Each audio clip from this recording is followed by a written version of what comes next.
good day. So today is the 17th of March, and I figured out one of the biggest skill in achieving a whole lot.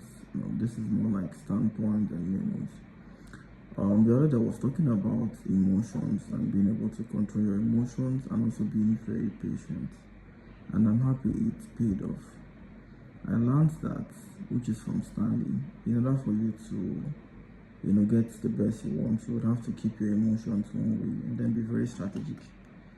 Before now, I've been really strategic and I've allowed so many things to clog my head. So this time around, I'm beginning to really learn better. And what I want to do at the moment, right now, is to focus on the client building. Like this few days, I've been learning how to bond with clients. I want to get to know my clients one-on-one. I want to be able to talk to them. I want to be able to become friends with them, so they don't just patronize me alone. They can also bring in new people. But let us talk about what I learned a whole lot from Mr. Stanley. So I've been living life before where I've been completely very honest and real, especially when it comes to my relationship with people. I would obviously give you my best, and somehow I expect these people to give me their best. I would also not put boundaries. If they fuck up, and if they eventually do, I will take sorry for an answer. Now Mr. Stanley let me know that you have to live a life where there's consequences, and most of these consequences are things you pick in smartly. I'll also be making lots of research to know how to attend and tackle issues. Maturity comes in when you're able to use more logic than emotion. Being weak is when you use more emotion and less logic. Every single mistake I've seen us make is usually when we make those mistakes out of emotion. Emotion of anger, emotion of excitement, emotion of greed. These emotions can negatively make you derail. And I also learned that having a precise plan involves continuously planning what the future is going to be like. So for someone like me, I've not been consistently planning the future. I think I've just been living life by, say, living. So what I intend to do with this particular, especially this month of March, it's been a roller coaster. I've been betrayed, I've felt betrayal firsthand, and I discovered that even though I was betrayed, it hurts more when you're being betrayed and you just move on. So what I did was, for every single person who I knew betrayed me, I went back to them. It's very funny. Went back to them and tried to understand things from their own end. And I'm not doing it because obviously I want to go back to concern or anything. I actually did it more because I wanted to be able to get strong while I forge ahead to the most important things. Human beings are full with errors and nobody's really perfect. I figured that out, and I figured out that people would often make mistakes. However, people are scared of making mistakes if there is a strong consequence. And at the moment in my life, I've not been able to build a big structure. So the structure would define what the consequences is going to be like. I've spent January figuring out my life. I've spent February learning how to structure, getting offices. I've spent March getting to have this internal reflection within myself. And as this March ends, I'm going to be like a new version of me. So each time I would want to make this dannyokec, I think I want to do it where I would continuously tell you all what I envision on the future, right? I want to keep uploading 6, 7, 8, 9 videos in a day.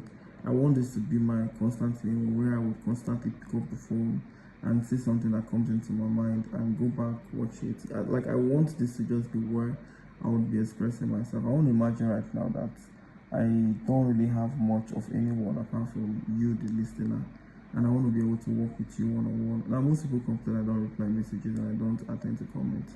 Now, messages, yes. Comments, no. If you make a comment here, I would obviously always try my best to give you a response. I want you to know that you, my viewer, is the biggest family I have. I don't think there's any of my family members who watch my dannyokec just as much as my normal die-hard fan, and I want to focus on those people. Because you all know and care more about me. You want to know my process, you want to know my progress, you want to know what I'm doing, where am I getting it right, where am I getting it wrong. And when I get it wrong, you all want to help me channel to the right path. I mean, none of my family member has the time to start following my life up. And although obviously they contact me when they want something, but you all here are basically trying to help me shape. So I would consistently from tomorrow describe what I want the future to be like. It's really very shameful because it's something that you would get to know why I'm trying to shape my future, that I'm not really as structured as you might think, but I feel we would both structure me in a better way, and while we're doing that you would also have and learn a better structure. So my own tip for the day, or something that I've picked up within this 2023, is one, do not really let anger get the best side of you. Try to fight the anger. Two, whenever you are trying to make a decision, masturbate. As funny as it sounds, it's been one of the most effective things for me this year. If anything is bothering me, I just go masturbate, release, and then my head is clear. I can now think even clearer and better. And I feel it's a very big tool, as opposed to what most people feel. Most people feel, it's biblical or religiously, it's bad. You're envisioning so many things in your head. They have their own reasons why they feel masturbation is bad. And I see Christians condemn it, why they constantly fornicate like every day. I don't know how they actually do that anyway, but for me, I love masturbation because one, it clears my head. It's something I can do easily. Like sometimes I want to make a decision and I'm upset. I notice the moment I masturbate, my head clears. And it's not something I obviously do every day anyway.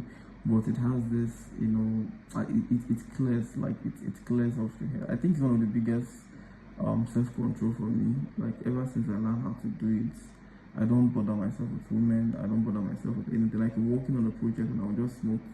After taking a good smoke, having a good bottle of champagne, come and, start imagining beautiful fantasies and start working towards achieving it.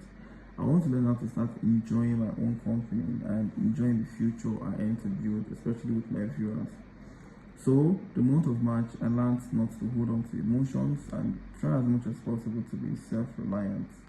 There are lots of people who did so many things I never believed they could. People whom I held to high esteem. I mean, I could sit down and keep crying, but I figured out that the most important thing to me right now is my dream. So I need to chase my dream first. It's only after I've chased my dream and achieved what I want, I can start thinking about the fake things. For the past how many years of my life, I've been focusing on the fake things, my relationship with this person, my friendship with this person, the networking with this person. It is always one person and another person. It is always one thing that is getting to my nerves, that is getting me upset, or I'm looking back at the past, and I will end up spending precious time I should use for productive things into unproductive thought about people who might not really matter. Now years has passed, and most of the people I felt were everything that will be part and parcel of my future life, that I'm not even in any communication with them. So imagine I had spent those times I used in them for better things like building myself. I think I would have done better. So this time around, I've learned extremely better. Instead of me to bother myself with anything, I just know that fine, I'm the only person. I mean, the world is just me against the world, and I just have to do my own thing and chase my own dream. So if anybody gets me upset for any reason, I do not reply immediately. I used to be a very hot-tempered person, a very arrogant person, someone who holds to the past, vindictive, and so many other negative energy. But nowadays, I've learned how to consciously hold the aura of positivity, love, and tranquility. Like I've really learned to be somebody everyone wants to be. I've learned to hold and possess positive energy. So the best way to possess positive energy is to keep envisioning it. I don't know if you guys watched the day I played game. I was gaming and I was losing and I was losing continuously. So I started thinking about the best things of life, how I'm going to achieve a whole lot, and I started winning. And I figured out that the brain actually does better when you're thinking of positive things. And the moment you're on the negative side, the brain starts, getting to like functionless. So if you want to really be good at anything you do, you have to learn how to make yourself happy. Now, happiness is not something you should tie to material things or things outwardly. So what I do nowadays is I tie my happiness into my castles in the air. Castles in the air is I keep on imagining the beautiful things, and this was what I used while I was a child, while I was growing up. I would imagine so many beautiful things, and I would want to see those things come into fruition. So I would want to give you so much gist. I don't know if you're enjoying the series already. If you are, use the comment section. But I'm stopping this now.